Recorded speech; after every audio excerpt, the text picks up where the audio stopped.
when the abortion doctor came into the room, he did not look at me and he did not speak to me. He simply came in, performed the abortion, and left. So we were outside the United States Supreme Court for the important Dobbs case. I heard that there was going to be a case on Dobbs versus Jackson and a possibility to overturn Roe v. Wade, so I wanted to come out here and show my support for women. Today is opening arguments for the Dobbs versus Jackson case, which could directly challenge Roe v. Wade and help return the abortion jurisprudence to the states. I'm a walkaway Democrat, newly registered Republican. I'm here always to keep standing up for women's rights, including my own. My grandmother was out here marching, my mother, now myself.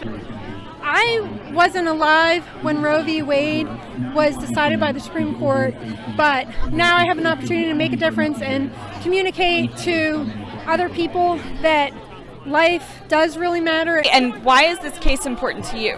Since 1973, we as pro-life professionals, people, we've been creating pregnancy resource centers and just support structures for women and children to help them know that we value their life and that we want to take care of them. It has spread the culture of death, of not respecting life of the unborn. For me as a doctor, this is not an isolated political issue. It is happening for real people in their lives, and is often a choice to have an abortion is often an act of compassion. I think abortion protects people, and it will do so. We're here because abortion is it's just killing a bunch of babies every single year. I got pregnant at the tender age of 15, and my parents were not happy about it at all. I found out my mom had 2 abortions, and so it just really shook me kind of to my core, and I was like, someone needs to do something. I knew I had no other choice, so I went through with the abortion, and when the abortion doctor came into the room, he did not look at me and he did not speak to me. He simply came in, performed the abortion, and left. It's been almost half a century that this Roe has passed, and it's not just about America. It has had a global impact. The science was right all along for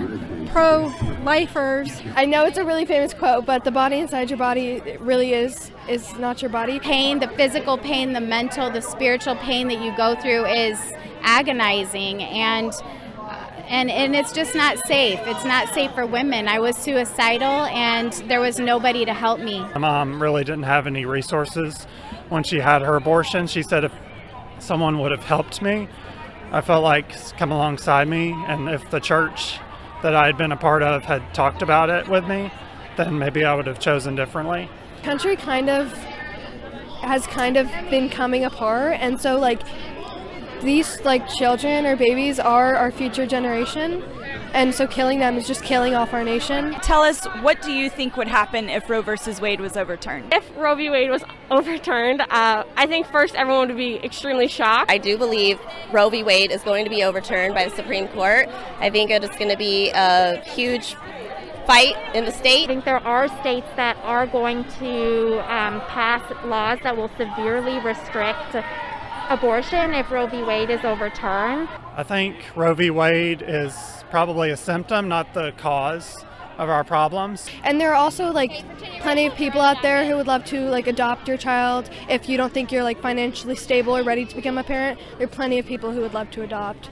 So many people would begin to see the light that having their children doesn't cause all of these setbacks like the other side is lying and saying, that it actually brings joy. I strongly believe that it will be overturned, and if it does, I'm sure there will be, it's only the beginning, right? All the 50 states will have to argue for legislation banning abortion. I believe after Roe, we will continue to meet the needs in states that have restrictions, and we will just provide more support for women with crisis pregnancies or unplanned pregnancies, because we want to help women escape abusive relationships. We want to help women out of poverty. We want to help women and children out of hunger or who don't have health care. And we know that abortion doesn't solve those issues. Actual care and love is what solves those issues.